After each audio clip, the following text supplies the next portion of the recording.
Good evening, everybody, and welcome to the 20th episode of Pop Go the Writers. I'm not sure if people said we couldn't do this or shouldn't do this, but we're here now, 20 episodes in. And tonight we are joined by a very special guest. He is the creator of Molly Danger and the artist has on such amazing books as Supergirl and Firestorm, Jamal Igle. Hello! And of course, Paul's here. So, Jamal. Jamal, before we get started, why don't you let folks know what you've been working on and where they can find you? Okay, well, if you can find, well, no, usually they can't find me. I'm usually, fighting with Zack Snyder fans on Twitter. So that's mostly where you can find me these days, although I do have a Facebook page. But if you send me a Facebook request, I'm more than likely to ignore it for a very, very long time until I'm feeling generous. You told me. Well, you've been my Facebook friend since before Facebook existed, Paul. So it's true. And then I'm currently working on the final issue of The Wronger Night and Day from Ahoy Comics, which should be out very, very soon. But I'm doing that, and I'm working on some short story stuff for Deadbeats Anthology and just a bunch of different little things here and there and stuff that'll be announced soon. And, mostly trouble. Where there are comics, you will find him. Yes, like an STD. Where there is art, he is there. Also like an STD. And Paul, how about you? What you been working on lately?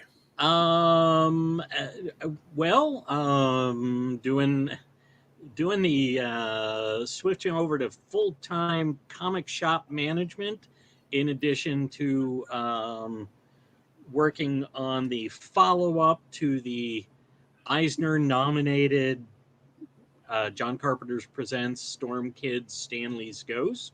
Oh, you were nominated for an Eisner, huh? I thought I had mentioned it, but I don't like to talk about it too much. So, yeah. Well, congratulations on your nomination. Yes, yeah. Thank you, sir. You're welcome, sir. We are old enough and silly enough to be like a step away from vaudeville at this point. You know that. Really, yeah. Well, I mean, you were both in LA. Well, I know, Dan, you've been in LA forever and ever, amen. Yeah. But we were all three out there near the turn of the century. I know, scary, huh? Yeah. Oh, Y2K. Yeah, I was a computer programmer during the Y2K thing. And people still don't understand that the reason it was no big deal is because we did something about it. Yes. People it turned out to be nothing. No, it turned out to be nothing because we jumped in and went, That's this right. got fixed. I spent 3 years going through system after system fixing the damn thing because somebody was too lazy to put a 4-digit year. Well, Dan, it's purely a matter of the space on the teeny tiny hard drives. True. No, it's more a matter of the space of extra zeros that people didn't want to pay to have it done right in the first place. Yeah. That was the issue. Yeah. It is pretty amazing the way computers have advanced in just a handful of years. I put out my first comic in 1996, and we were using SciQuest discs. Oh my God. Meg. And I would color a page, and I'd have to put one on a SciQuest disc, and then send that off, and then I could do the next one on the computer. And now,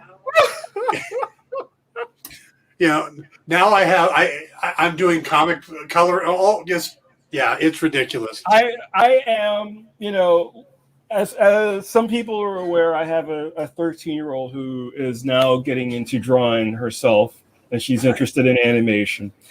And she's got a Wacom tablet and a MacBook Air, and she does everything with these two pieces of equipment. And then you were talking about SciQuest discs. You started me thinking about Fiery and zip drives and chain networks, and oh my god, just everything. Like everything had to be printed out to be proofed. Like before, when you were doing the coloring and the lettering. Oh, yeah. I don't feel too bad about. I don't feel too bad about that because when I first got into programming, we had the 3.5-inch discs were the new thing. Right. You know, they had gone from 5 1/4 to 3.5.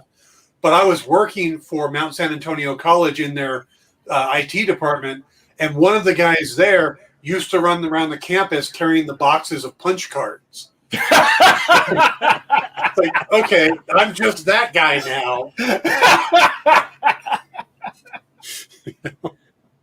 Yeah.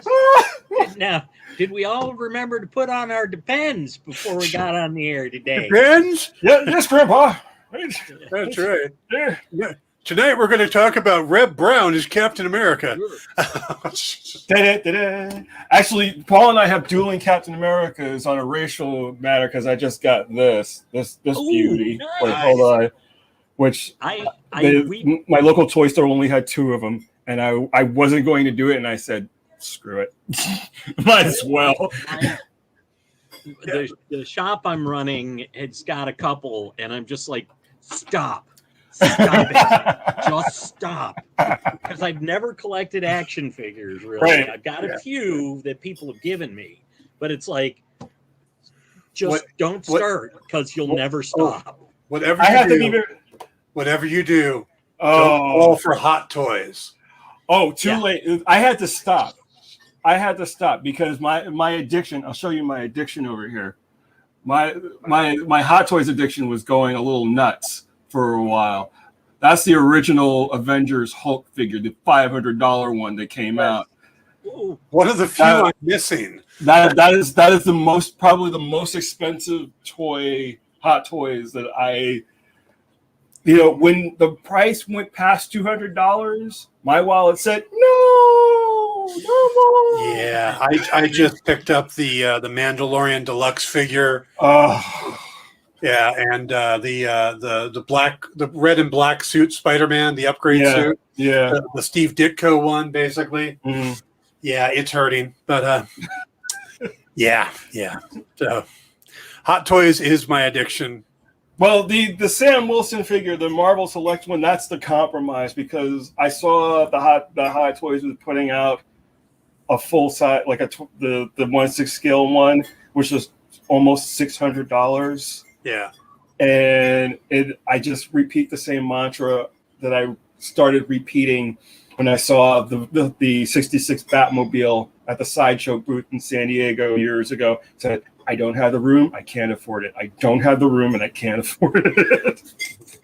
I take the other approach. I got a message from a publisher and said, hey, I need a script for this book. I went, how much does it pay in Hot Toys? What's the amount and can I get one?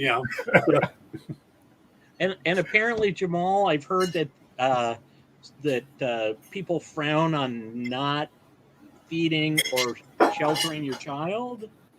Is that true?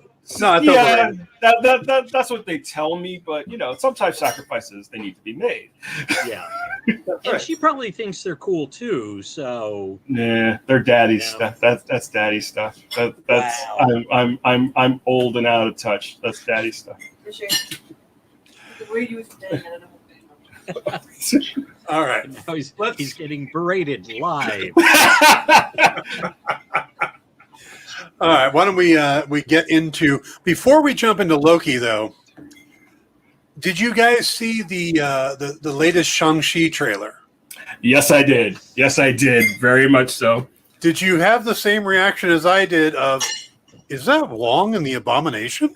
Pretty much, yeah. No, actually that was my second sort of after Fing Fang Foom. I don't think that's Fing Fang Foom. I think they're calling him the Great Protector. I'm calling him Fing Fang Foom. Yeah. Oh, trust me, I want him to be Fing Fang Foom. In purple underwear. Yes. He's got to have the purple underwear. Yeah, I thought though that the director said there definitely would not be Fin Fang Foom. Yes, but there's a dragon, so that's close enough. Yeah. I was going to say, however, it's not like Marvel hasn't lied to us on occasion. This is true, and so far this is a movie with enchanted or alien iron wushu rings and lion dogs, like giant lion dogs running around on the field of battle. Yes, yeah. I know the rings weren't new in this one, but boy, that was the smartest move. Oh, absolutely. Yeah. But well, I think, and it seems universally accepted. Like people like, wow, that was really good. Yeah. Like, as opposed to, oh, hello, I've got all my rings on my finger. Yeah. Well, I think, but I think also because I seem to be, or at least taking from whatever lessons they learned about cultural appropriation from Doctor Strange and applying it to Shang-Chi. Yeah. Both good and bad, because they thought that they could get around like the wizened old Chinese sorcerer or Tibetan sorcerer by casting Tilda Swinton, who can play anything apparently. Yeah. Animal, mineral, or vegetable. And I love Tilda Swinton. Yeah. I love Tilda Swinton. But I thought she did a great job, but yeah, it's a dicey situation. Yeah, and it always is. I think that, especially post, as far as Marvel's concerned, post Black Panther, especially, I think you have to take care when adapting these types of properties, especially characters of specific ethnic origin. There's some things that you can get around. There are other things that you can. You have to try and balance that with the nature of what they've set up in the MCU. Also, it's a balancing act. I think the final product will obviously be the film, but I'm looking forward to seeing how they do this, and also think about it this way: they had to get around the whole Fu Manchu thing, which was hard, and they seem to have done it. They seem to have found a way to do it. Yeah. My mind is slipping right now, but I'm pretty sure they got the idea for the changing the rings to wristbands from, is it what's the Kung Fu movie? Is it Hollywood Shuffle, Hong Kong Shuffle? Oh, Kung Fu Hustle. Kung Fu Hustle, thank you. Yes. Yes. Because there's a fight scene where the guy uses the rings. Yes. Well, they are part of martial arts. Yes. They're for a Hungar and other southern martial arts, but they're weight training basically to toughen your arms and stuff. They're not meant to be offensive weapons, but they're used that way in Kung Fu Hustle. Right. In that one scene of the three heroes. So I'm guessing that's where they got the idea. Because they are pretty interesting, and I do love. But it's not a bad idea. I mean, if it works, it works. No, definitely. Okay, we got a couple people saying hello. We've got Formal Foundation says, "Hey all." We've also got Physics in a Nutshell. Okay, have to think about that one. And Brian Rivera says he wants a hot toy. He wants Hot Toys to make a dark hole that opens up to the Scarlet Witch's page. I like that idea, where you can either the full-size book where it's on the shelf or in the Scarlet Witch's hand. I think you're going to have to go to Etsy for that one. Eventually. Yeah, Marvel learned their lesson after the Coulson with the Darkhold page. Yeah. It's all right. Damage Control took care of it. By the way, did you guys get a chance to see Benedict Wong slightly trolling Simu Liu this weekend on Twitter? No, I didn't. Simu decides to, I'm going to paraphrase it. I don't have the actual thing in front of me, but Simu Liu posted that his parents have just discovered coffee. And by just discovering coffee, he says it's basically instant coffee. And by instant coffee, he means putting a spoonful of instant coffee in a huge glass of milk just to add a little coffee flavor to it. And Benedict Wong responded with the exact Michelle Yeoh quote from the thing about "you are the product of your parents." It was perfect. Nice. All right, let's go ahead and get over to Loki. All right. So let me put up a spoiler banner just in case anybody hops in. Spoiler. I do another show during the week, and I have a producer there. With this one, I just run this one. Mhm. I have someone who runs the show, and I said, okay, I'm going to talk spoilers during the week. He does this it's a rolling thing of spoiler words and a big clarion, like what you were saying. Hey. It's so over the top that I love it. It's just so ridiculous. So, all right. I assume that you're caught up on Loki, Jamal? Yes, I am. All right. And Paul, you got in episode 3 over the weekend? Oh, absolutely. And watched it a couple more times. Yeah. I Easier was to do this week. disappointed Why? Why? because Lamentus is supposed to be a Kree outpost, and there were no blue people.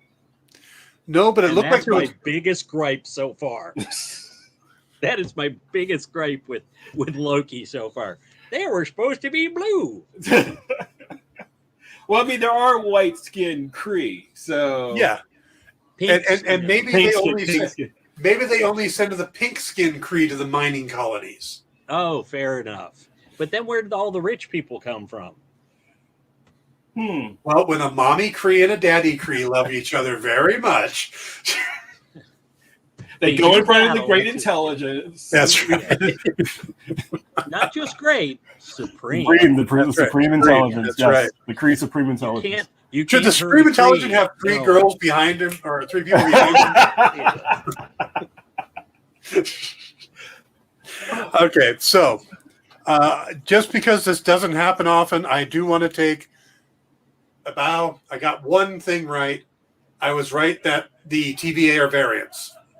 Mm. We've been calling that since week 1, that they weren't just whole created by the TVA, that they were likely variants, and that's what they mean by reset is mind wiping. Yeah. But all right, so this was the shortest episode. This was almost a WandaVision short episode.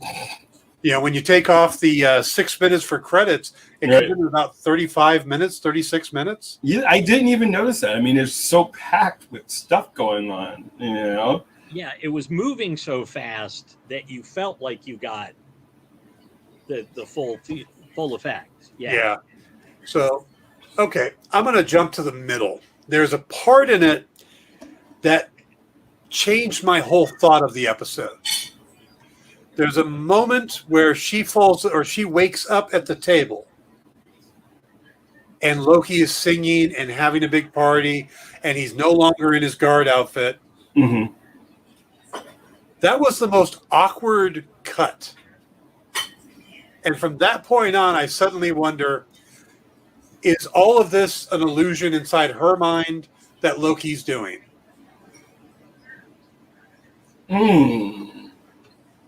Is he basically running her to the point where they can't get off at certain death so that she'll tell him everything?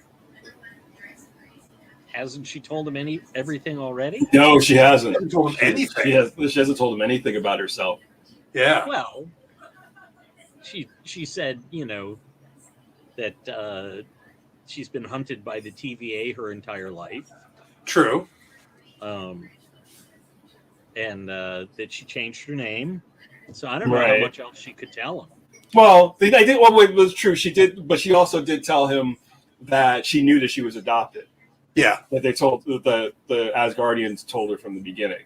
She Right, but delights in salting his wounds. Mm. Yeah. I'm still not convinced that she's a Loki of any sort. I'm still thinking she's the Sylvie Lushton version of the Enchantress. Could be both. Could That's be. true. Could be a merger. That's true. Although Yeah. I did see a photo of a young Sylvie online. So And I think they're probably tying the two characters together because we've never seen the Enchantress in any of the Thor movies either. Yeah. Exactly. And the long dark hair. Yeah. As a kid. Yeah. Plus, with the fact that they can go with the Sylvie Lushton version, that leaves the actual Amora version that they could do later on if they still want to use her. Right. Exactly. So, all right. So, first thing, do any of us believe that's really how brain freeze works? No. Absolutely. I mean, it's like she got halfway there and then just, or it was like, oh, the capillaries and this. I'm like, okay, and it's like, and then your memories freeze. What? Right. Yeah. How many people are guarding the? But also, when she was enchanting the minute person. I don't want to say minute man specifically. The minute person. Hunter C20, yes. Hunter C20. She said that she had to go back hundreds of years in her memory. Yeah. But it's to us modern day. Modern day America or wherever she is. So does that mean that the TVA headquarters is at like the end of time somewhere? Well, the TVA is supposed to be outside of time. Yeah. Where they're looking at all of time. Yeah. My thought was they took her out in, say, let's call it the 90s, since somebody has already referenced those. They took her out in the 90s, and then she's been in the TVA, which is weirdly outside of time. Right. The equivalent of 100 years. Yeah. So she's got all these memories of her time at the TVA, monotonous as they would be. Right. But I think it's like one of those like kind of trick things where they're going like, aha, she's been there 100 years, so that means that. Of course, it could be near the end of time because supposedly the timekeepers are busy unraveling or re-raveling things so time ends properly. Well, also, it could also mean not from how much history she had to go through, but it could be from Sylvie's point of view. Because when they're talking, it's 2077. And whether she was taken from 1990s or 1970s, it's hard to tell in a tiki bar exactly. Right. Maybe the song tells us, but maybe she's referencing to 100 years back in Sylvie's time. Right. Because so far we've seen two places that Sylvie's been hiding out in. One is 2050 something, the other is 2070 something. Right. But we also know that she was hiding out in Pompeii, and other disasters. Well, no, Pompeii was the test run. Oh, okay. So she she never went there, but that's when Loki figured out that she was hiding out at the edge of disasters. Yeah, the only places we've seen her hiding out is where she was hiding out at the Rocks cart, which was 2055, 2051, something like that. Right. And then the Lamentus 1 was on the tech pad or temp pad. So that was another one she'd go to. But those are the only two we've seen her at. And both of them, like I said, are 2050s and 2070s. Yeah. But then she hasn't gone past the 21st century, if we're making that assumption. So she's probably not able to go because she went to the 15th century France. Yeah, she goes back to do missions. Yeah. But she might be hiding in the apocalypses she knows of. Well, or that she's familiar with. Programmed into the time, or Loki mentions there's a certain number programmed into the time pad. So, and also he the way he described it, she doesn't need that many because she can keep going back again and again. True. So long, yeah. Quick, Jamal. I believe both Dan and I are of the opinion that there entirely are no timekeepers, that it's some kind of a plan. Do you think there are actual timekeepers? Well, that's hard to say. I mean, you've got Celestials, you've got Watchers. I would assume that Eternity exists in some form in the MCU. So I would assume that there are timekeepers. I mean, or someone's operating as the timekeeper, like some being of magnitude is the timekeeper. Yeah. There's got to be someone at the top.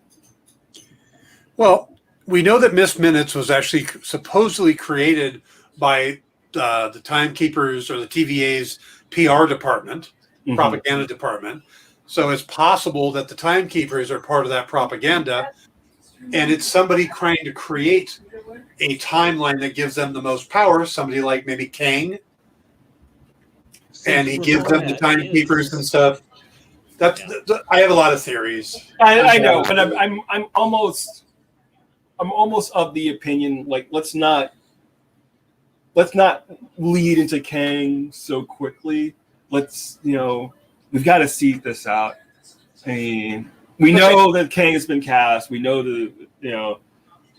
but let's not. I don't know. I love that they seeded Thanos in the first Avengers movie, and they kept coming back to it. But it after a while, until Infinity War, it just felt like a trope. Like, where's Thanos going to show up again? Is he actually going to do anything? No, he's just going to sit in this floaty chair and be menacing and all Josh Brolin-y. Yes. Eventually Josh Brolin-y. Yes, eventually. Yeah. Once they switch. Actually, I think the time Brian says, I think that Mephisto and Reed Richards. Yes. Because all the people keep going, aha, this means they're showing up. Yeah, I know. I will admit that I was actually disappointed that Reed Richards didn't show up in WandaVision, or at least he wasn't mentioned in WandaVision. I thought it was going to be. I thought it was going to be Blue Marvel, but that would have made sense too. But it actually turned out to be Sue Storm.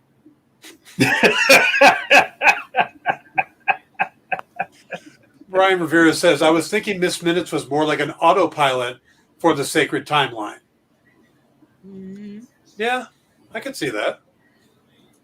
But yeah, no, I look at the only reason all of us are a little gun shy after WandaVision. Yeah. Mephisto made sense because that was a major character in the story they were telling in the comics, but he didn't show up, fine. But here, I wouldn't even be talking about Kang if we weren't watching Kang's girlfriend run around the screen. That's what I'm saying. Right. Yeah. When you go ahead and bring it, because it didn't have to be Ravonna Renslayer. It could have been anybody as a judge. Mm-hmm. But they picked that character who is so strongly tied to Kang. Right. It just seems kind of leading, But again, could be one of those 3-card Bonnies again.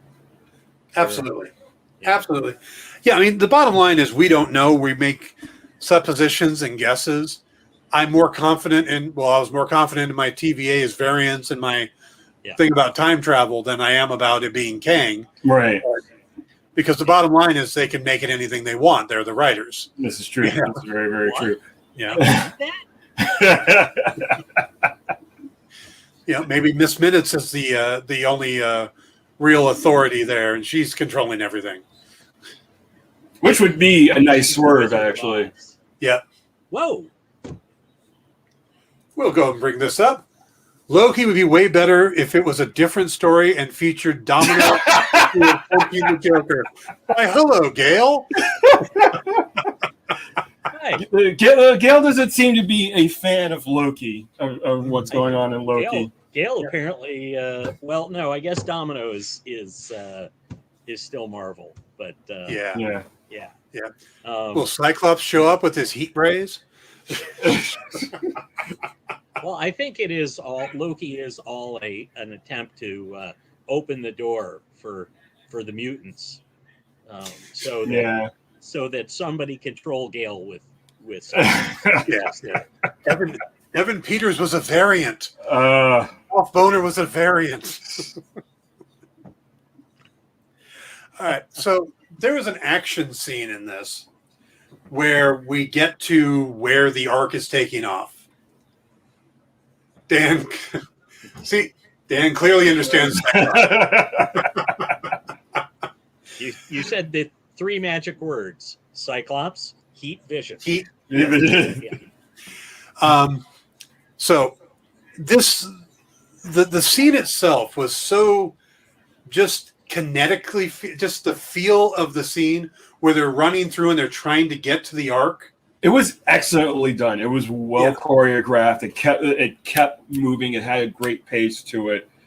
It made me mad because I had freaking cliffhangers, man. Just it felt like the whole thing was done in like one shot, reminiscent of the Daredevil hallway fight scenes in the Netflix series. Yeah. You know, but there is that moment, and a lot of people are talking about that, where that big thing of debris is coming down, and Loki says, "I've got this," and he stops. He's exhibiting a power that he's never exhibited before. Yeah. Okay. Tell me, Jamal, you go first. What the hell did he do there? What was he doing? I have no idea. I have never. He has never exhibited that sort of ability before, which makes me start thinking about your theory about him manipulating Sylvie's mind. Mm. So I don't know. I don't. Has he figured out how to manipulate time? Did he drop a time stone in his pocket from Casey's cart? Yeah, that might No, start he was working just now. Happy to see you, Dan. That's the Tesseract. But How about you, Paul? You got a theory about see, suddenly? He's throwing around. The weird thing was that we saw no green. Yeah, because he throws around those like kind of force blasts. Yeah, like you might say concussive force. Mm-hmm. And I would think, those shove people around. Isn't it just a larger version? But now no, but it didn't. But he didn't emit any type of energy, so it just sort of put his hands up and everything stops. But briefly, he didn't emit any form of energy the previous episode when he was worthy enough to summon a Roomba.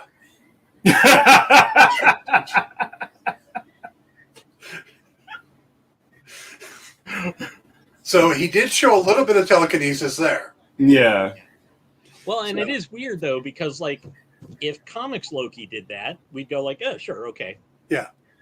But as Jamal pointed out, not something we've seen him doing. Exactly. On screen. Well, I mean, that's the trick to good writing and good filmmaking is establishing your own rules and then not breaking them. Mm-hmm. Yeah. I mean, God, Gene Roddenberry is probably the king of that. Mm-hmm. All the rules he created for Star Trek, and then everybody kept them. Right. I was really surprised, though, that between the two of them, neither one can teleport. It's like I kept expecting. That's a good point. As they're doing this long trek, they never, but has he ever? He's never teleported before. Yeah, he's just used the Tesseract to do that stuff. But he clearly. Again, I'm mixing and mashing with, And then the theory, if she's Sylvie Lushton from the comics, that is one of Sylvie's powers in the comics. Is teleportation. Mm. Interesting. Yeah. Andrew pipes in. Andrew, of course, our guest from last week. Internal logic is our friend. Wow. Internal logic. Yeah. It like war. What is it good for?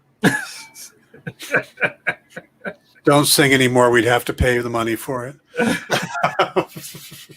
And how much do you want to pay, Dan? Would it be absolutely nothing? Say That's it again, why Paul. I have a mute button for Paul. All right. So another interesting moment going back to when Sylvie wakes up. Loki sings. Now, they translate, or if you do the subtitles when you're watching the show, they put the subtitles for the English part, but not for whatever language he was singing. He was singing Asgardian. Yes. He was singing. Although technically it was it Icelandic? I think I heard Norwegian, but Norwegian. Yeah. But again, that would make sense to be Asgardian. Oh, he hit that one section there though that he was all just singing in an Asgardian, Right? And kudos to the music, the team, because like they hit that one section. I was just like, oh, that's a little yeah. Well, I forget he can sing. He did the movie where he was a country western singer. Mm-hmm. Was it Hank Williams' Life or something like that? So, Andrew says, of course, Paul Mephisto Story would say that. Hey, we're watching a show about the god of mischief. True. Rules? Logic? Yep. Or two gods of mischief, maybe. Or something like that. Yeah. Yeah, at least two. At least two. Yeah. So do you think he was singing Asgardian to test Sylvie? I don't think he was aware that she was awake, at least at the time. So I think he was he slipped, basically. Yeah. He let his guard down. Yeah. Or it feels like he was genuinely like thinking that he had it covered in his usual Loki manner. Thinking that he's smarter than everybody else. That might be my problem, is that I don't trust Loki. No, you're not supposed to trust Loki. I expect him to lie. So I expect him to be 6 steps ahead on everything and conning everybody. So I have a hard time believing that he just got drunk. It feels to me like he's doing something. He's conning something. He's got a scheme he's running. And again, it just might be me overthinking it, because all of these other shows have been rather linear in their thinking. I was certain that there was no way Sharon Carter could be the power broker. Power broker, because it didn't make sense, right, in the story. But yeah, so I'm having a hard time just accepting that Loki he was just drunk, or he wasn't doing these things on purpose. No. But it's especially the MCU Loki has these troubling lapses into humanity, if you can say that, or Asgardian-y, where he just acts like a person. So yeah, I don't know. No, I mean he's. Here's where we are, though. He's clearly concerned that the TVA are variants. Yes. He's clearly concerned that people on the mining planet are going to die. So we're seeing glimpses of the Loki that we saw at the beginning of Infinity War. Yeah. But weirdly, without he got the Reader's Digest version. Right. Yeah. The Cliff Notes, yeah. Yeah. So apparently that has affected him a great deal. Well, I think watching your mother die and to find out that you're the reason would have a severe effect. And then the brother that you've been trying to screw over for 1,500 years was actually cried over your dead body as your ship blew up. Yeah, and your dad actually says he's proud of you and loves you. And yeah, Andrew brings up. He says, thinking about Loki singing, he says he think he did it because he misses Asgard, Frigga, and his family, and subconsciously testing Sylvie too. Loki doesn't know how to stop being a trickster. And again, that's my point of view on that. Is Right. that I have a hard time. Anytime that he says yes, I'll help, I don't believe it. Yeah. Well, No, I can believe it, but I can also see that he's also thinking of another angle for it as well. Yeah. Yeah. Jay Ferber called it with the after the first episode. This is basically like Doctor Who meets White Collar. Yeah. In terms of tone. So, again, both of those characters, good guys, but also know how to play the angles. Yeah. And by the way, credit to you. Who'd you say said that? Jay Ferber. Okay, because I've been calling it Doctor Who meets 48 Hours, but White Collar is so much of a better analogy for that. I'm almost hurt that I didn't think of that because I love White Collar. Would that be Supergirl TV show, Jay Ferber? Yes, that would be. Yes, that would be. Yes, that Jay Name Ferber. dropping going on. Yes, yes. Also formerly of Zoo, and several other shows that I can't remember at the moment, because he's doing a lot. But yeah. Well, if we're going to name drop, I'm going to drop one too, because this is actually where my train of thought was going anyway. When I first got into writing, I met James Hudnall at a convention, and James gave me one of my favorite pieces of advice I ever got, which is the audience loves to watch a liar if they're in on the lie. And I think that's why we like Loki so much. Right. We know he's lying, and we're in on it. So that's where I think that's why I'm kind of at this point thinking, okay, it has to be he's doing something, because that's how they write Loki. Right. And they bring us in on it. So, yep, just not buying that. I'm not buying they're going to die. No. But he has been. This is like the first time we've really seen him out of his depth. Right. It's like, wait, you're weaving the timeline? You've got desks full of Infinity Stones? Like, that really shook him. Yes. Where he's just like, that it's he always thought of himself as being way above. Right. And he does not like feeling like he's a couple of rungs down. Well, not even just that. Like, if you go back to the Avengers, I'm sure he assumed that he was the one playing Thanos and not the other way around. Yeah. Yeah. And I think that, and the same with the way Thor was characterized in the first movie. I think the Asgardians saw themselves as being the pinnacle of spacefaring races. Yeah. So to be outclassed in that way by the TVA, it probably really just sort of, he either got really shook at first and then said, this would be a lovely place to take over. Well, he's been faking his way through his whole life as far as, like, I'm the coolest and most in control guy there is. And very seldom is he actually the coolest or most in control guy. But he believes it, and that makes it so. Yeah. Well, the line from I think it was episode 2 about that Owen Wilson says when Renslayer says, "Do you believe in this guy?" and he goes, "Well, he believes in himself enough for both of us."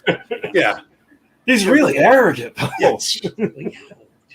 that sour look on his face. Like, yeah. It was weird to have an episode without Owen Wilson. It was actually, but I'm sure he will come back before him on Wednesday. Very much. Yeah. Owen Wilson's Sylvie was a nice, very different foil. Mm-hmm. Yeah. So. Now it's going to be interesting to see if Owen Wilson's the one that brought young Sylvie in. because that could change the dynamic too. If he's working with Mobius, and then she's already got an anger towards Mobius, Right. that could make an interesting dynamic too. But there's something else that we're leaving out of the whole equation is we still have not seen any of the fallout from Sylvie resetting the entire timeline. Yes. Yeah. I don't know if we will. I will Because- see some of it. Well, my thought is that the purpose of it was a distraction. Yeah. But I- Open up to send enough people out of the TVA for her to get in there and get to the timekeepers. But I also sort of feel like I'm starting to feel like the arc getting destroyed was sooner than they were expecting, was a result of Sylvie's machinations. She altered the time. She altered the timeline, speeding up the arc's destruction. Well, of course, previously nobody had gotten off the planet. Like that was the official thing. No one escaped. So, but yeah, But they knew how much time they had to get to the shuttle, but the chunk, the asteroid that destroyed it came sooner than they were expecting. That's why I'm saying that this might have been a result of what she did. Yeah. I do dearly love that they called those time bombs. Yeah. Somebody just time bomb the. Yeah. Yeah. Andrew says, why would Sylvie work with Mobius? She's never been to the TVA headquarters before based on her surprise and not being able to use magic. And I don't agree with that. She's obviously been to the TVA before. It wasn't that she couldn't use magic, and she said so in the episode, is that some minds it's more difficult for her to enchant than others. And But they established. Oh, sorry. Yeah. I don't think she had learned magic yet when she was at the TVA. That was my impression. Which is why she was surprised it didn't work, because she had never used it at the TVA, and so she didn't know it didn't work. Mm. Yeah. But yeah, the images we've seen is of a very young Sylvie being walked in. So I'm thinking that's before she learned her magic. Right.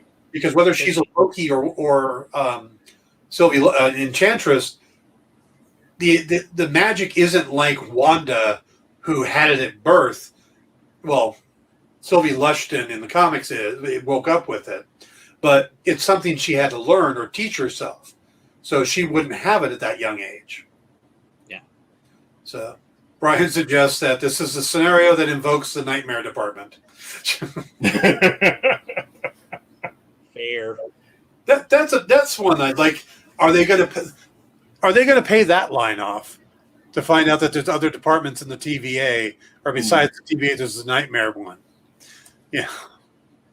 Okay, so the timekeepers are Kang, Nightmare, and Mephisto. And Arnim Zola. And Armin Zola is Miss Minutes. Yes, there you go. Yes, there we go. Red Skull left Voromir, came here to the TVA. And now he's Mobius M. Mobius. Yes. He's got a little mask on to look like an older version of Mark Grunwald.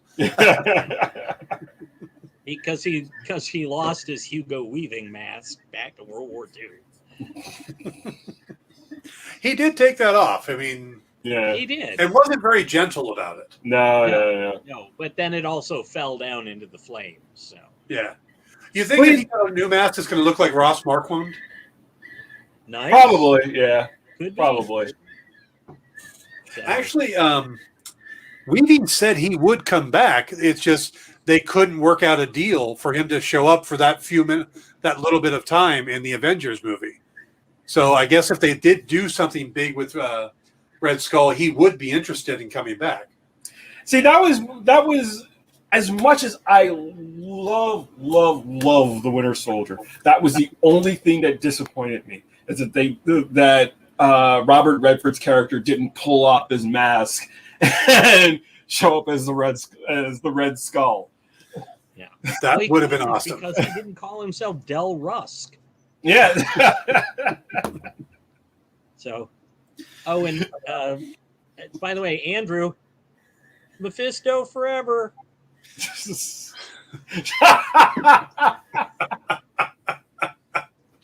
Should get you a T-shirt. Yeah. Paul is Mephisto's #1 fan. Yeah.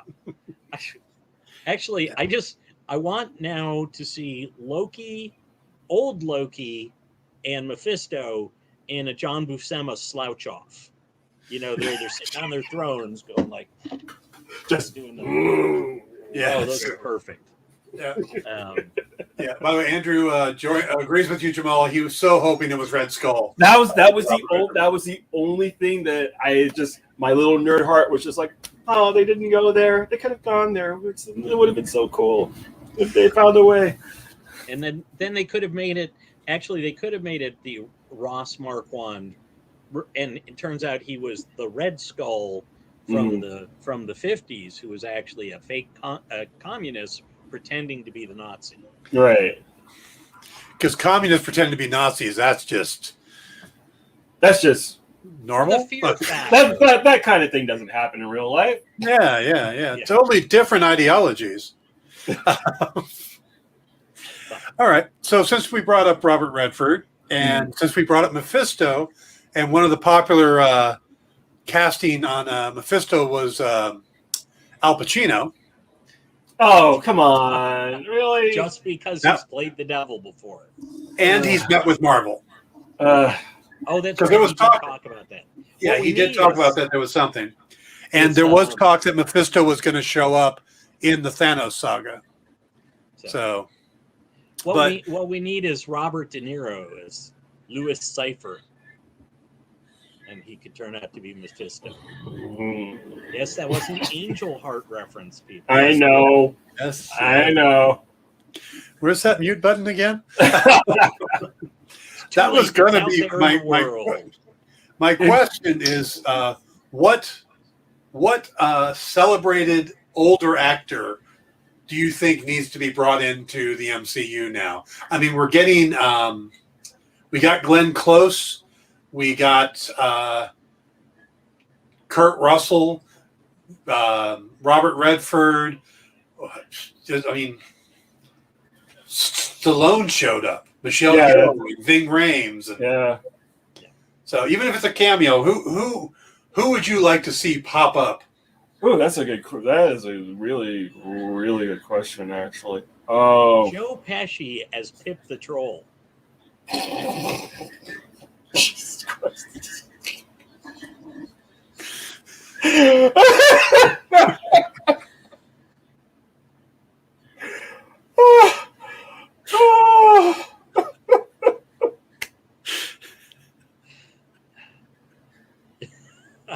I've broken you. Jamal, save us with an actual suggestion. Andrew says Dick Van Dyke is Mephisto, and he's only kind of kidding. You know who I would like to see? Honestly, Sam Waterston is Phil Urich. Yeah. All right.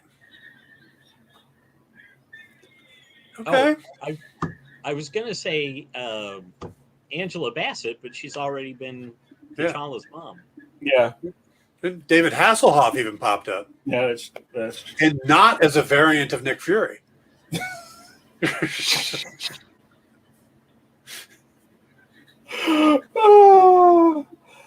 I'm trying to think. Betty White. We have to have Betty White in there somewhere before she dies. White. That would have been awesome. Yeah. See, now you make me wish Abe Vigoda had gotten into the MCU before he passed. Yeah, I know. Betty White as the older version of Agatha Harkness. I could. You know what? That would totally work. That would totally work. Just shows up. She's all sweet and kind, and then boom. Brian wants to see Daveed Diggs as Brother Voodoo. No. I just want Brother Voodoo. I don't care who plays him.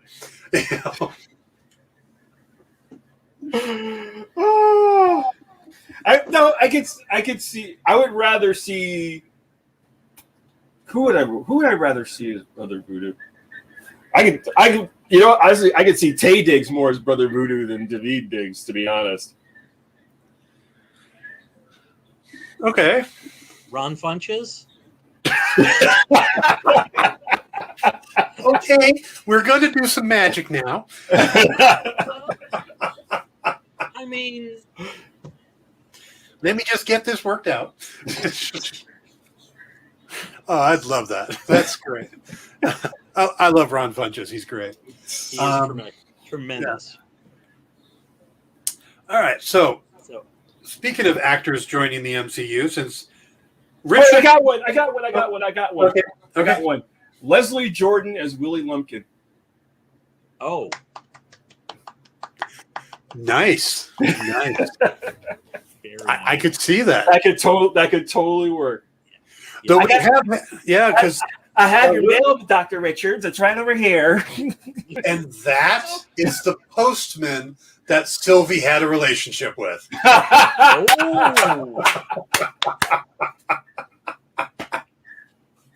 I'm going to call Kevin Feige. I think we got it. Yeah. There we go. Wow. By the way, am I the only one who heard of a postman traveling apocalypses and stuff and think of Kevin Costner? Yeah. Oh, probably. Yeah. I that didn't even dawn on me. Although maybe maybe she's talking about the previous Willie Lumpkin, Stan Lee. Yeah. He did end up hanging out with the Celestials and with the Watchers. Yeah. All right, let's a little bit back to the storyline. Why do you think Sylvie actually thought threatening Loki would have stopped Renslayer at all? Jamal? I don't know. I think she just assumed that they put more value on the Loki variants than clearly they've been after a lot of them, or they're working with a lot of them. I'm actually curious if we're going to see any other Loki variants before the series is done. Yeah, I mean, if they're resetting Loki, I mean, they were willing to reset this Loki variant, which if that means wiping their mind and putting them to work in the TVA, are there other Loki variants currently running around the TVA? I would assume so. I mean, they already brought in Peggy Carter, so yeah. I'm sure the TVA are chasing Steve Rogers around creation right now as he's putting the face. What the Avengers did was part of the plan. Okay. Yes. I have a hard time believing that.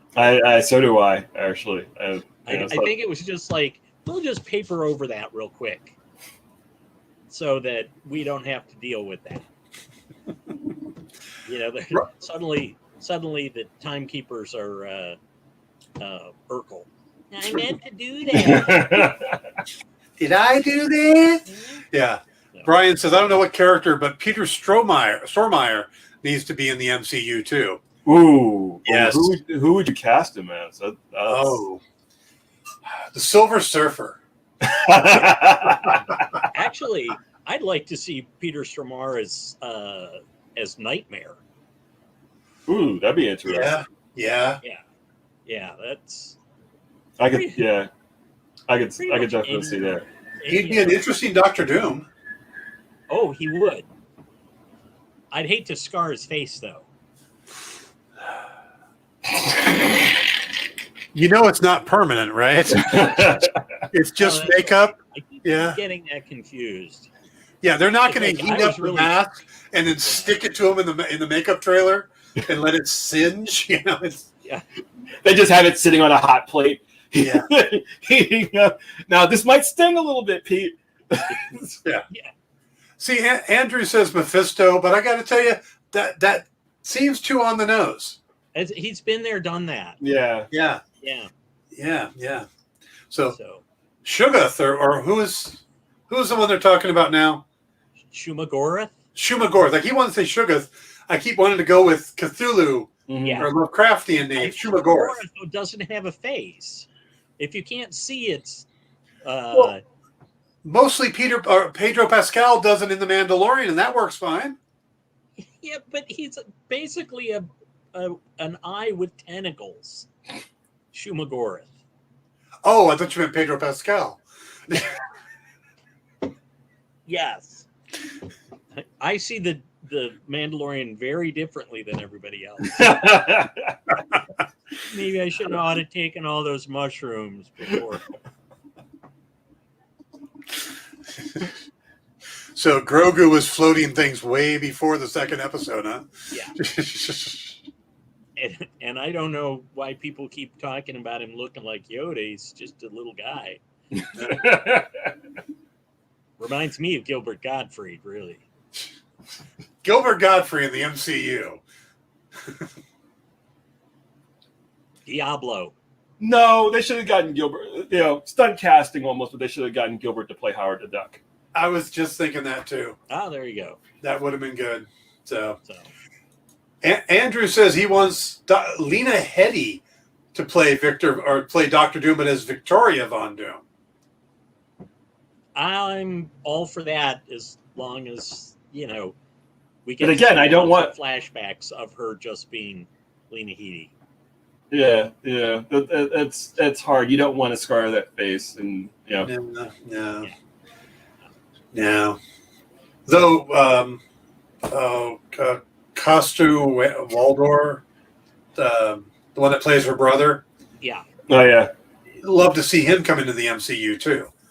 He would make a great Doom. Yeah. Yeah. Oh, absolutely. And I have Absolutely. no problem with messing up his face.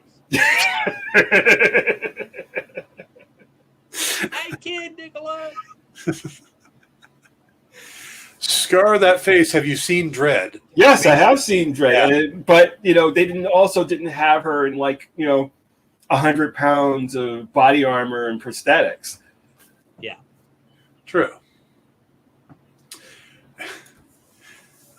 Man, All you're right. really off the scales on this one. So where do we see things going? Yeah. Oh, don't even. I gave up trying to figure out where they're going with this. I thought I knew up until this episode, but where did you think they were going?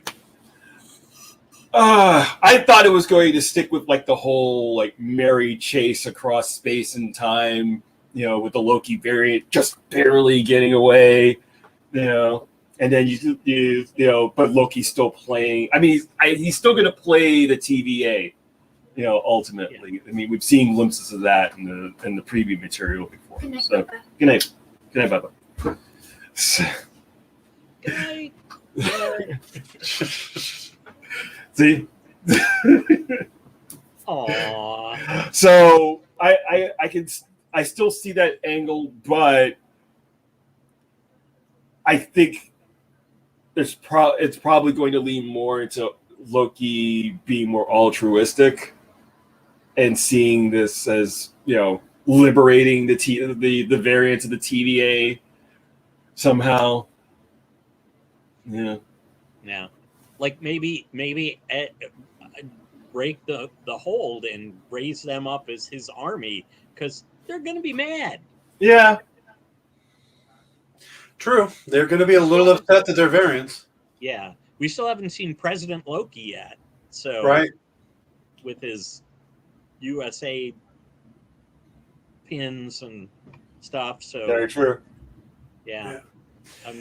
Because I have no clue where this is going. I had a sense with. It's weird. I had a better sense of WandaVision, which was just bizarre. Mm-hmm. I felt like I had a better idea where it was going than Loki, which is No, that makes sense to me, because WandaVision, we were looking at the comics that they did with the birth of the children.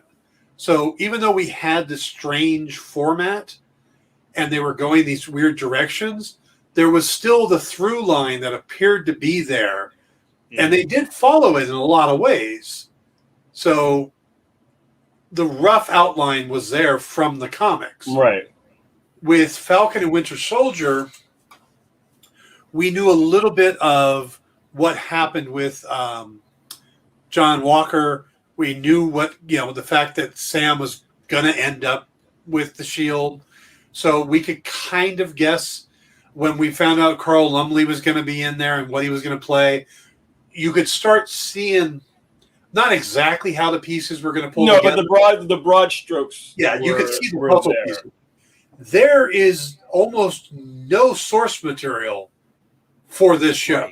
Right. And they basically, Kate Herron basically said that. This is a story that's not, we may do bits and pieces, but the story has not been told. Yeah. Short of calling her Sylvie and making people tie it to the character of Sylvie Lushton, yeah, there really hasn't been. I mean, you flash back to some of the old TVA stuff, when the old issues of Thor with the Minutemen, things like that. But that's more of the structure of the TVA than the actual story. Right. Yeah. Yeah. So yeah, there's no story. So it makes sense that you had a better guess on WandaVision and Falcon and Winter Soldier because we kind of knew the broad strokes, as Jamal said. Here, I mean, we didn't even know what Loki we were technically starting with because we were starting with one from 2012 that hadn't gone through everything that we just watched him go through. Yeah. Yeah. So we didn't know how much he was going to be changed. And I still think the first episode was absolutely brilliant for the three major things they had to do, which was establish the TVA as a world, basically get us the Loki from 2012 to the somewhat malleable Loki of 2019 that would actually help people. Or 2023. No. He died before the jump. He died in 2019. Right. Yep. And at the same time, give us enough of a mystery that to start the story and to why the TVA even would want to have a variant Loki around. And I thought that first episode was absolutely brilliant in pulling that off, those three things off. Right. But they also did something in the first episode, which was also very smart. So when Mobius is, interviewing Loki, doing his entrance interview into the TVA, you are getting the entire condensed history of Loki in the MCU in that one short segment. So if you're not, even if you've never seen any of the other movies, you're suddenly up to speed with who Loki is as a character. Because there are a lot of people who are, who got Disney Plus, who are just watching, stuff on Disney Plus. They may not have the time to watch absolutely everything. Yeah. So, yeah. This is just a random thought that popped in my head. If they had the ability to look at the entire life of Loki from birth to his death at the hand of Thanos, would they also have the ability to look at the entire life of the variant and see where he ended up in the Time Theater? Could they have pulled his tape? I don't know. Yeah, my impression is they can only pull from the sacred timeline. But it's kind of nice. Yeah, but they don't actually tell us that. Well, so yeah, because I'm trying to think of ways that they'll get rescued, and stuff like the whole thing is in one of their heads, the other one's enchanting them, and again with the weird cut of her waking up and the fact he kept asking how she learned how to do the enchanting, makes me think it's him. But it's also possible that when he grabbed his daggers, he grabbed something else like the Time Stone or something that might help He might have found something that would allow Mobius to track him. But I mean, it just seems like there has to be something, you know. So what's it going to be? And the time vault or the time theater now makes me wonder: can they look at anybody's entire life like that?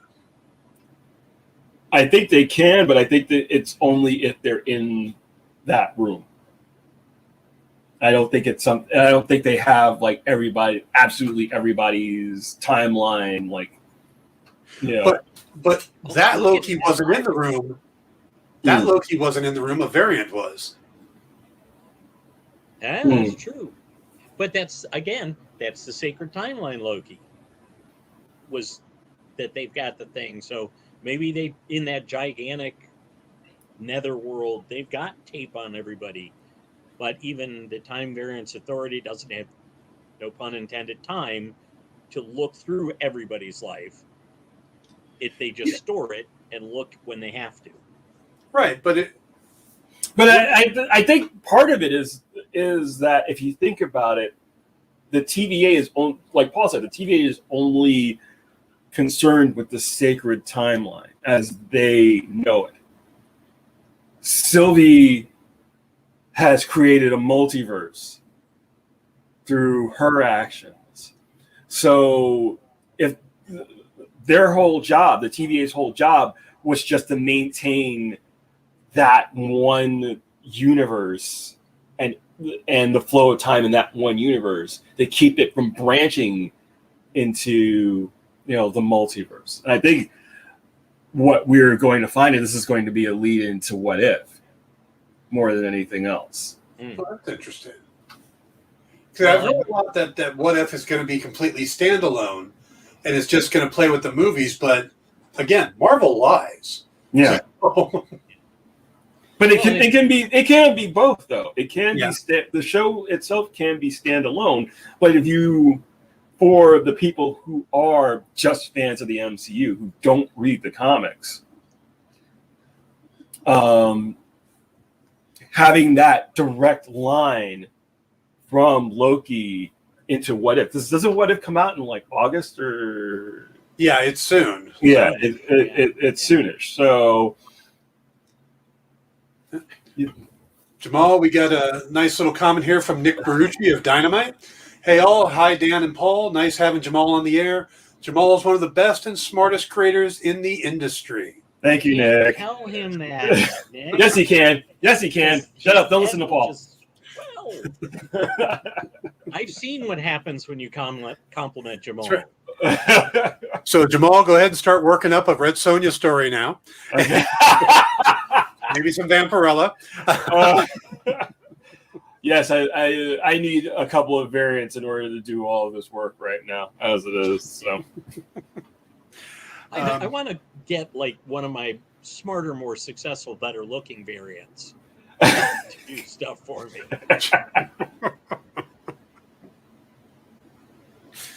But there we go. Jamal is always welcome. That means you and I aren't, Dan. Well, that's been obvious. I talk to Nick all the time. There hasn't been. Dan, would you like to do a Red Sonja story?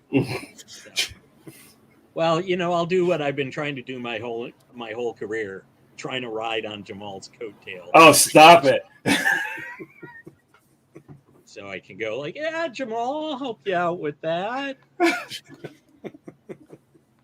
Actually, Jamal and I have been trying to work together for like 20 years. I know it is, for whatever reason, it is just never. We almost had that one so close. We started and then it fell apart. But. Yeah, that happened almost a couple of times. Yeah, because I think I misunderstood Bobby's direction on the Captain America or what was it originally, Paladin? Thing? Yes, it was Paladin. Yeah, it was Paladin. Yeah, and all she really wanted was a Captain American Paladin thing, and I switched to a total Captain America thing. And this is boring to everybody but us.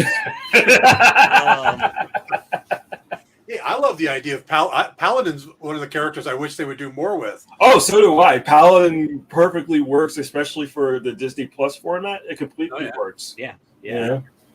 Nick liked the what if suggestion. I think you might be onto it. That the what if stories are the results of the bombing of the. That would make a lot of sense. And maybe it's a perfect lead-in, and you can still have it be a standalone show that doesn't necessarily have to lead to anything else, but you have that lead-in, and it's always about the lead-in with Marvel. You know? Oh yeah, absolutely. Yeah. By the way, Nick, you should have come by earlier. Gail Simone was here. All right, so we got about 10, 15 minutes left. And Jamal doesn't want to even come up with where he thinks the show's going. And I don't blame you. I have no idea. I learned my lesson after WandaVision. I have no idea. It's going to end like a James Bond movie, where he always ends up in like the life raft with the girl. Mm-hmm. So, and it'll just be like a flesh pit of Lokis. But isn't that technically masturbation? And lovely for Disney Plus. Nick says Gail just handed in a great Red Sonja story. I don't doubt that she did. Yeah, there's no doubt about that. Gail knows how to write Red Sonja. It's been Agatha. Yeah. Although, Nick, I figured out it was Agatha from like the first episode. As soon as Agnes showed up, I knew it was Agatha Harkness. Yeah. By the way, Nick, if Gail turned in a great Red Sonja story, do you have Walter drawing it? Walter Giovanni, who was her cohort on that for a long time, hopefully. I love those two together do great stuff. Okay. All right, since I've got writers here and I got Jamal here, Jamal, if they came to you and said, hey, okay, what Marvel character would you like to do a Disney Plus series with? You could be the showrunner. Power Pack. Ooh, Power Pack is the perfect Disney Plus show, and it would be the entire first like 6 to 10 issues. They get kidnapped by the Snark. They get taken off into outer space. They get powers from Whitey. They've got Friday. They come back to Earth, and you do the second season of running around New York City with superpowers and getting into trouble. What was the horse guy really named Whitey? Yes, Whitey. Yes, Alfred Whitemane. Okay. Yes. Whitey was just what the kids called him. Yes. They were very woke.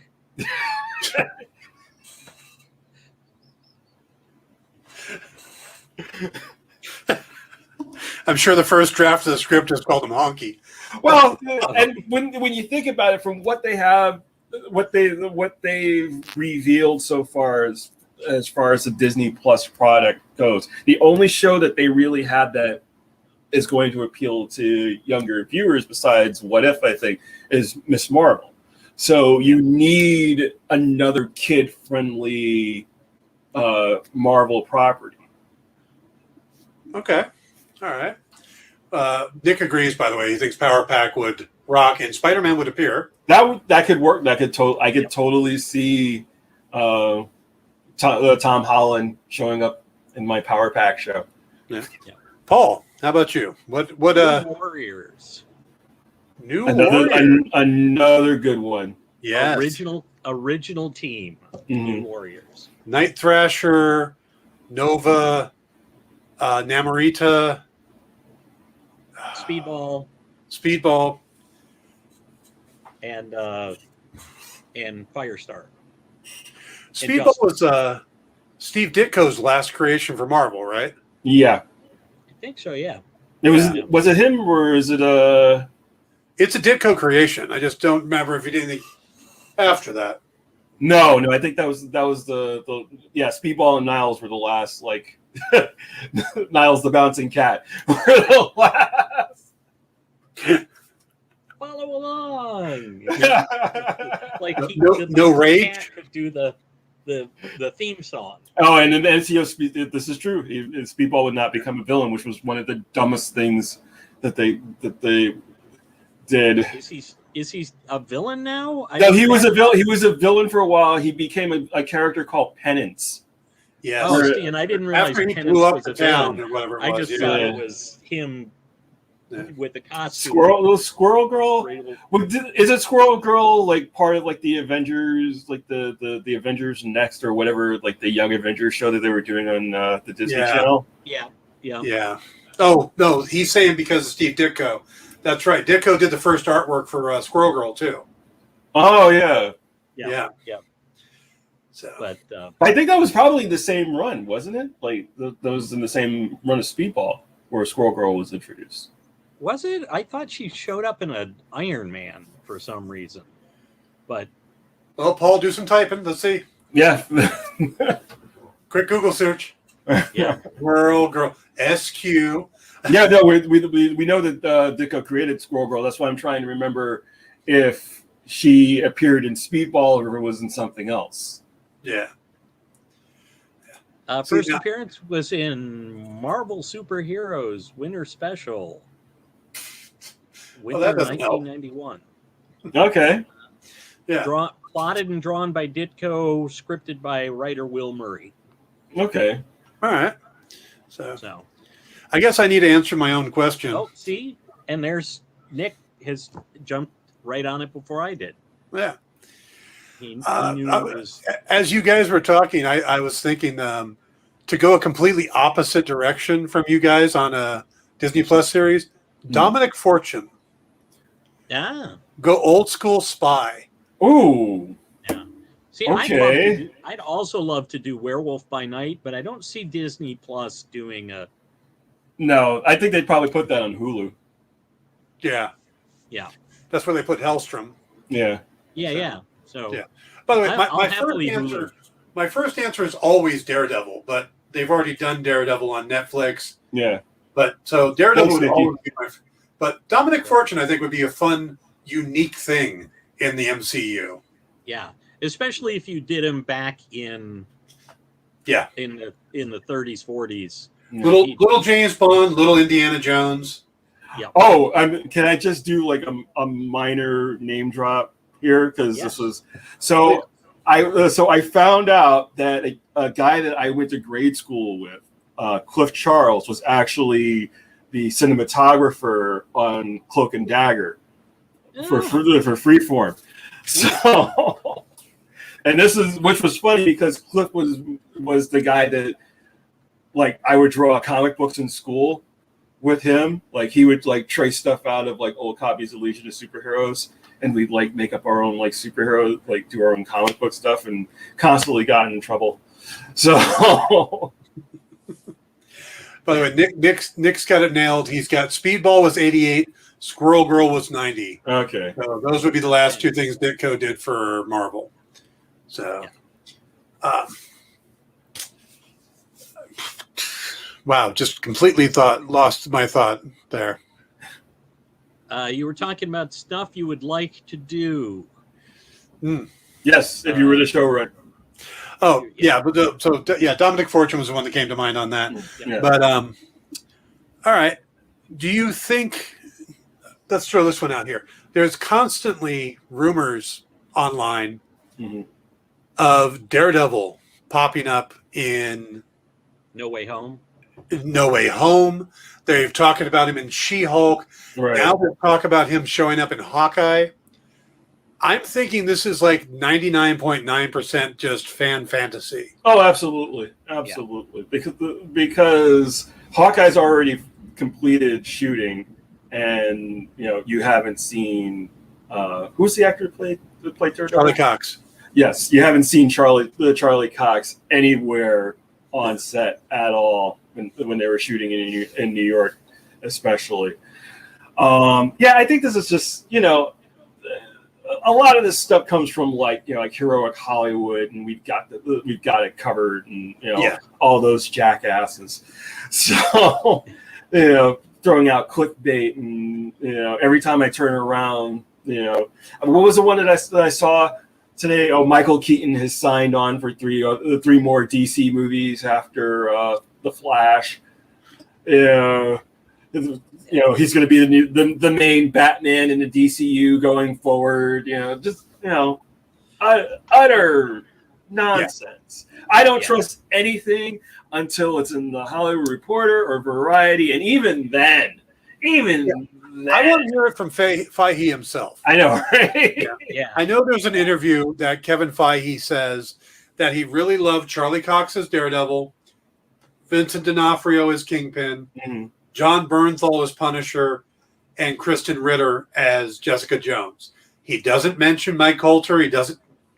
No one's surprised, but he didn't mention Finn Jones as Iron Fist. I feel like Finn Jones just got the short end of the stick. I think if they had part of the problem with Iron Fist especially is they had almost no rehearsal time prior to shooting, so all the choreography was just flat for a lot. It was better in the second season, but then you had the other, Scott Buck. Yes. Who is a great showrunner for a lot of things, but between that and Humans, he just proved that he doesn't get superheroes and what makes superheroes work. And he didn't get Dexter either. Well, I didn't see the last season of That's Dexter. Just because you got dead and you died on Dexter. Suddenly everything's bad. Hey, I've only been on one TV show. I got to be protective of it. Do you still get residuals off that? No. No, I got to check, and that was nice, and that was it. So, did you get any? But swag? I do think I had the same amount of screen time as Mama Danya did in Captain America series, Falcon and Winter Soldier. So I'm good with that. But you could tell the difference in the caliber of actor. She laid there so much better than you did. Hey, the director came up to make sure I was okay while filming because I was laying so still. Yeah, I believe his line was, "Oh God, not another one." Yeah, this coming from the guy who played in Christine is even funnier. That's who the director was. Okay. All right, we're going to wrap it up here. We're just coming up to our hour and a half mark. So I want to thank everybody for joining in. This has been one of our best nights comment-wise. Thank you, Nick, Gail, Andrew, Brian, and everybody else. It was really a lot of fun having you guys along for the conversation. Jamal, it has been absolutely wonderful having you on. Please come back anytime. This was fun. I will definitely. Also, I do a show on. You're good for our numbers, Jamal. I also do a show on the comic shopping experience all week, 3 times a week. Mm-hmm. So if you ever want to come on and plug something, just drop me a line. I'll have you on there. We'll talk. Okay. You are, like I said, you're welcome here or there anytime.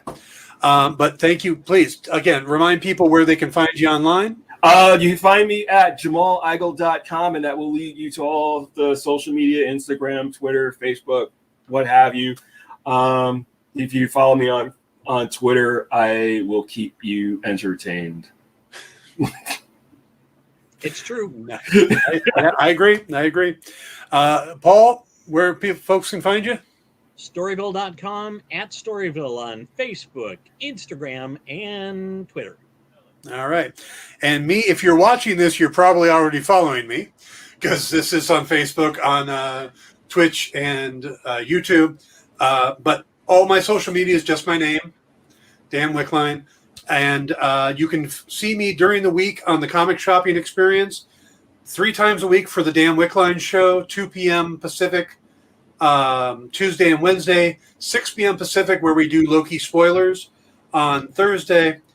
And also in stores this week with Kyle Northrup and I as we go through all the new books shipping on Wednesday. We do that Tuesday night at 5 p.m. Pacific, 8 p.m. Eastern. That used to be a show with Nick Barucci as well, but Nick is now doing other shows, so it's just Kyle and I. But we always refer to Nick during the show. So, But again, thank you everybody for coming. This Pop Go the Writers also re-airs on Comic Shopping Experience a week after. So thank you everybody again. Thank you, Jamal. Thank you, Paul. We will not be here next week because of the 4th of July holiday. So we will see you guys in 2 weeks with 2 episodes of Loki to cover. So everybody have a great week. Have a great 4th of July holiday, and we'll see you soon. Have a good night. Bye. So long.